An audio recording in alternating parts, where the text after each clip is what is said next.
नमस्कार, Priya's kitchen with unique स्टाईलमध्ये तुमचे पुन्हा एकदा स्वागत आहे। चला तर आज आपण घरच्या दह्यापासून कढी कशी करायची ते पाहणार आहोत।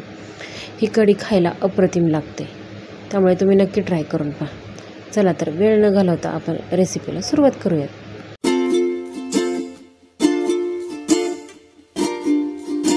सर्वप्रथम इथे मिक्सरला खोबरं, आलं, लसूण बारीक करून घेतले।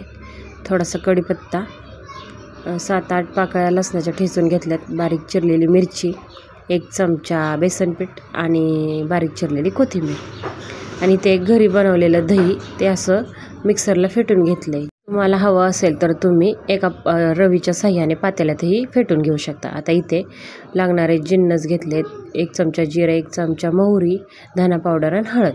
आता सर्वप्रथम पातेल्यामध्ये मी 2 चमचे तेल गरम करायला ठेवलं होतं। आता त्याच्यामध्ये तेल गरम झाले की 1 चमचा मोहरी घालून घेते। मोहरी सर्वप्रथम घालायची जेणेकरून कढीपत्ता किंवा जिरं करपत नाही। मोहरी छान तडडली की त्याच्यामध्ये 1 चमचा जिरं घालून घ्यायचं। जिरं छान तडडलं की थोडासा कढीपत्ता घालून घ्यायचा।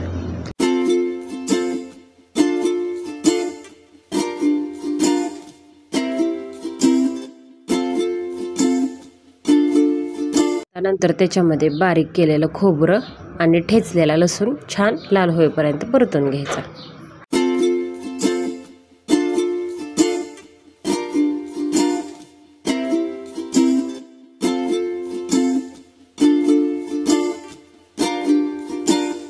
सगळं परतून झालं की त्याच्यामध्ये बेसन पीठ, बारीक चिरलेली कोथिंबीर, बारीक चिरलेली मिरची घालून घ्यायची।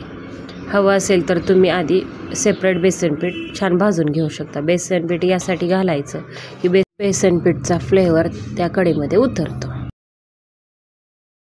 आता छोटा चमचा एवढी हळद घालून घ्यायची, थोडीशी अर्धा चमचा धना पावडर, आणि पुन्हा एकदा हे सर्व मिक्स करून घ्यायचं।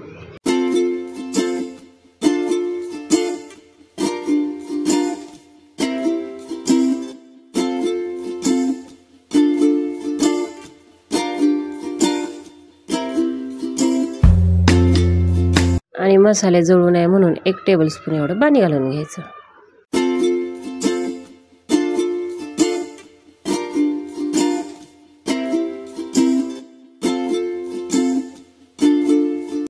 नंतर आता त्यामध्ये फेटलेलं दही घालून घ्यायचं।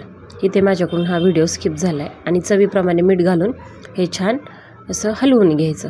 आता थोडीशी साखर ही घालायची टेस्टसाठी। साखर यासाठी घालायची कारण जर कढी आंबट असेल तर आंबटपणा हा कमी करायला मदत करतो।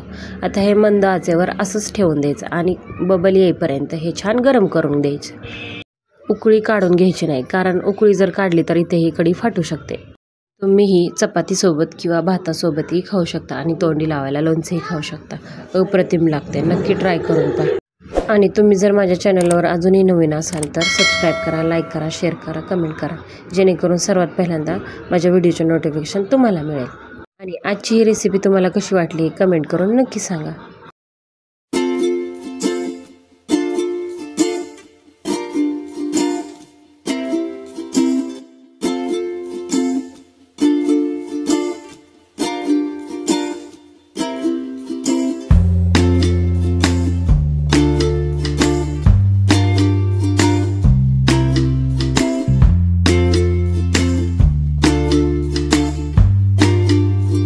आता इथे ही कढी करून रेडी आहे। आता मी एका बाउलमध्ये काढून घेते।